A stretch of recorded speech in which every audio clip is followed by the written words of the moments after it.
What if the forgotten footnote of American history wasn't a soldier, a president, or an inventor, but a runaway boy whose single act changed the fate of a nation, and nobody ever knew? The story, The Lantern Runner.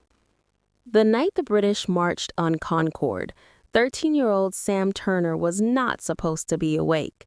No, he was supposed to be asleep in the loft of his family's farmhouse outside. Sam sat up.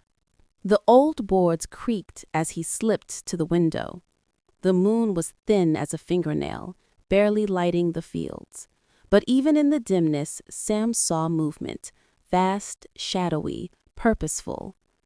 A rider. No, a rider he recognized. Paul Revere. Sam's breath caught. He had seen Revere once in Boston, all confidence and fire, eyes blazing like a man who already lived 2 steps ahead of the present. Now he was riding harder than Sam had ever seen a man ride. "Jane," Sam whispered, nudging his sister. "Wake up." She blinked. "What's wrong?" He didn't know how to say it. He only pointed. Revere thundered down the dirt road, shouting words Sam couldn't hear through the window pane, but he didn't need to. Everyone in Massachusetts already knew the rumor. The British were coming, and war was close behind. Sam hurried downstairs. His father, Daniel Turner, was already outside pulling on his boots. "You saw him?" Sam asked breathlessly. "I saw him." "What's he warning?" Daniel stopped. His face was serious in a way Sam had rarely seen, like all the light had drained out of it. "It started. They're marching for the militia's weapons in Concord, and we must be ready." Sam's chest filled with something fierce. Not fear exactly, not excitement either. Something in between. "I want to help," he said. "No." Daniel's tone sliced the air. "Your job is to watch the house, keep Jane safe. Whatever happens tonight, you stay here." "But we don't have time, Sam." His father ran to his horse and disappeared into the darkness, leaving Sam shaking with frustration. Jane tugged his sleeve. "What do we do now?" Sam stared down the empty road Revere had come from. I'm not sure yet." But he knew one thing. He wasn't going to sit around and hide while the world outside was burning. Not this time.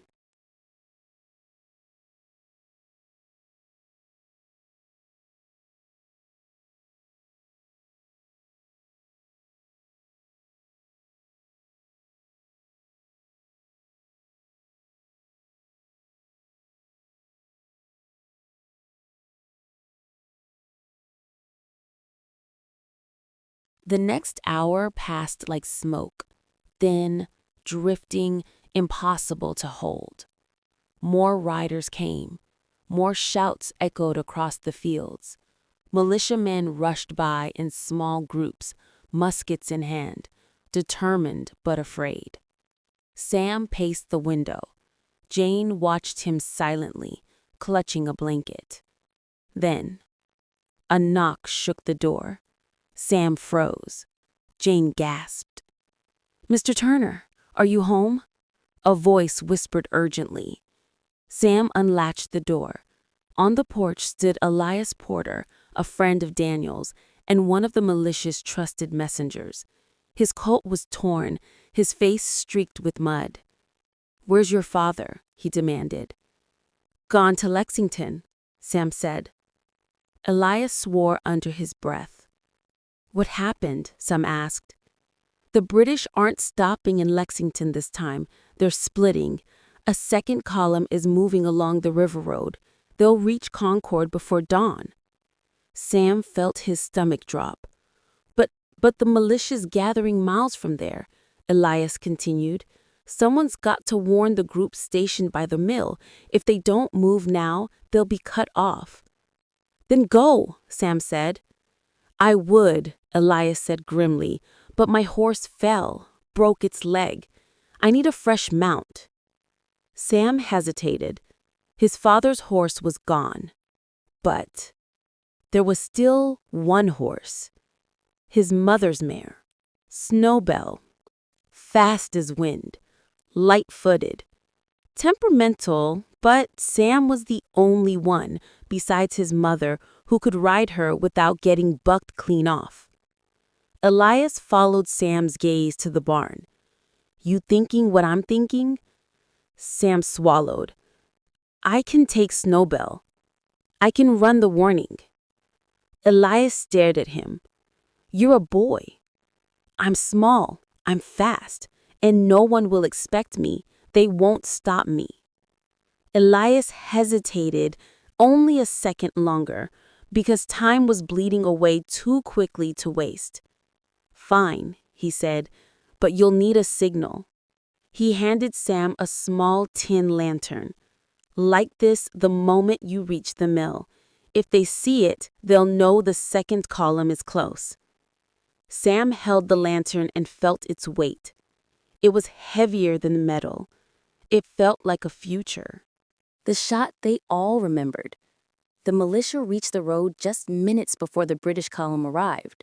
Sam, breathless and shaking, stood behind a stone wall, Snowbell grazing quietly beside him. He watched as the two forces stared each other down, the world trembling, waiting for someone to blink. A single shot cracked. The shot heard round the world. The line collapsed into chaos, shouting, smoke, fear, courage. And in that moment, Sam realized something. He wasn't just watching history. He was inside it. 6. The truth buried in silence.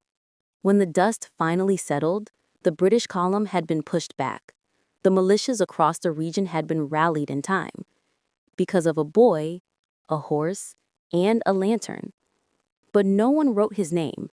No one recorded it in letters. No one asked who lit the early warning at the mill. By dawn, Sam's part was swallowed by the roar of a revolution, too large to give credit to the small hands that held it up. And Sam never told anyone, not even his father. Some stories, he decided, weren't meant to be claimed. Some were meant to be carried. 7. The legacy they never expected.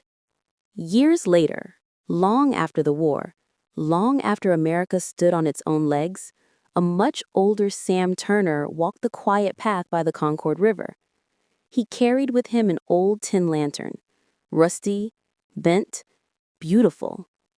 At the riverbank he stopped, held it once more in his trembling hands, and whispered. It mattered. Even if no one knew, it mattered. Then he placed the lantern beneath a stone and walked away. Maybe someone will find it one day. Maybe they won't.